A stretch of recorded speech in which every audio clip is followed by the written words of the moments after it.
biyo-la'aanta ka dhalatay hoos u dhaca webiga Shabeelle ayaa qaar ka mid ah dadkii ay noloshoodu ku tiirsaneed biyaha webiga waxay bilaabeen inay isbeddel ku sameeyaan qaab nololeedkooda. deegaano ku yaala waqooyiga iyo koonfurta Beledweyne rag kalluumaysato ah oo kalluunka webiga Beledweyne u iibkeeni jiray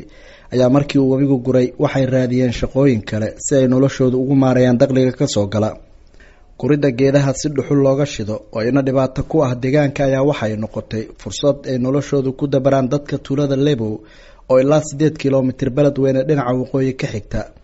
qaar kalena waxay ku biireen dhismaha guryaha iyo shaqooyinka xamaalka. dadkii waa lacag yar iska haysay gadmadeeda waa iska yar maanta adiga isbuuc waxa shidaysa 10 kiish 10 kiish marka hadii laga gato waa $30 waxba isma bixiso marka waa dhibaato inuu haysan webigaas noqon ilaa awiis biyo laga waay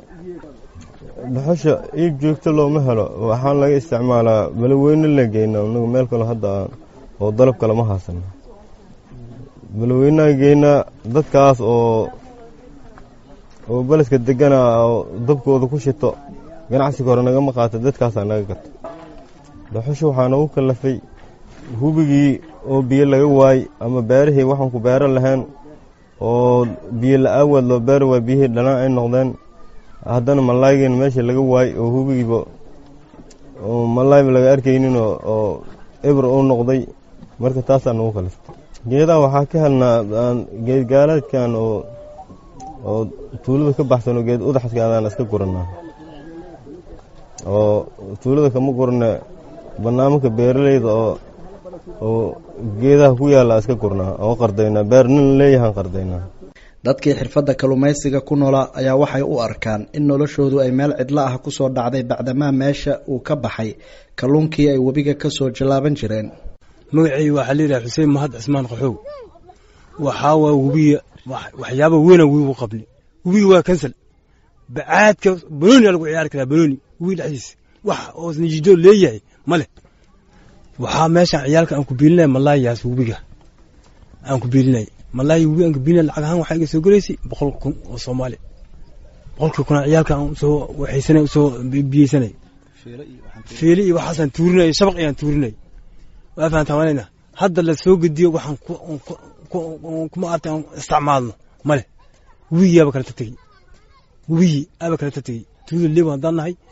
oo inta 275 ruux ay ku nooshay tanoo kale weligeey ma arkin 55 sano jiraan markii hore waxaan ka shaqaysanaa malaayaas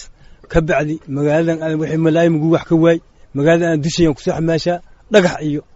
dushayn ku xamaasho aan saan ciyaalka aan soo beesha marmar soo waay marmar soo helo magaalada dad u guura jiro oo tuulo ka guuri oo waa arti waxaas guriyaas ku shaqaysanay oo malaayaas ku shaqaysanay haddana ma arti tuulidi ka socday. haweenka ayaa waxay isku dayaan in kaalinta aabaha reerka ay buuxiyaan waxana ay shaqooyin u doontaan magaalada si nolosha reerka ay u maareeyaan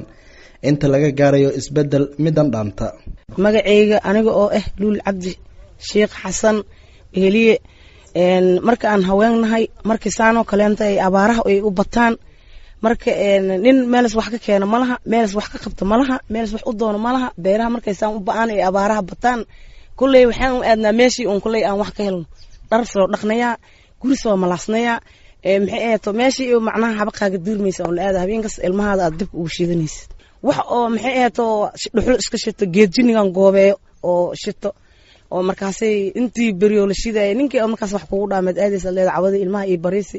oo markaad intaas dhuxushaas ka shidid ka bacdiyeed haddana markaad waxaad keensato ninkay walaalka ay shalay wax ku sii sidaad ku siinaysaa.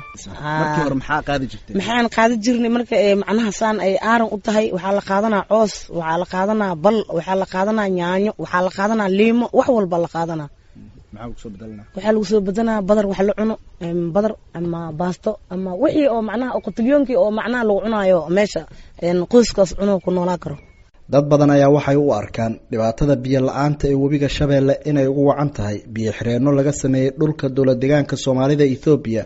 iyo roobabka oo sanadihii ugu dambeeyay ku yaraa gobolka. Xuseen Xasan Dhaqane